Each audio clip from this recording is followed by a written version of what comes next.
এইদিকে আমার ex girlfriend তো পরোটা দিয়ে পুরো বটটাই সাইজ করে দিল।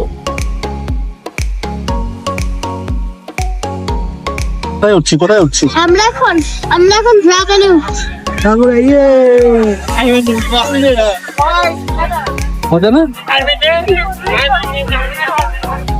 পতেঙ্গা থেকে ব্যাক করার আগে আমি আর আমার ছোট্ট পাখি একটি লোকাল রাইড এনজয় করেছিলাম। এই লোকাল রাইডটি এনজয় করার সময় ব্যাকগ্রাউন্ডের যে মিউজিকটা ছিল এটা আসলে আপনাদেরকে না শোনালে হবেই না।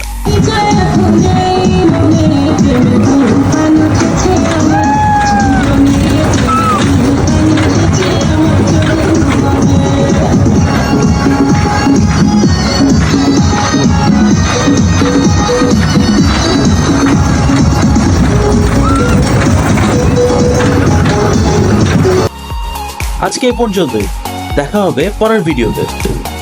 ভিডিওটি ভালো লেগে থাকলে লাইক, কমেন্ট এবং শেয়ার করতে পারেন। ভিডিওটি যদি ফেসবুক থেকে দেখে থাকেন তাহলে আমার প্রোফাইলটিকে ফলো দিয়ে রাখতে পারেন, অথবা ইউটিউব থেকে দেখলে আমার চ্যানেলটিকে সাবস্ক্রাইব করে রাখতে পারেন।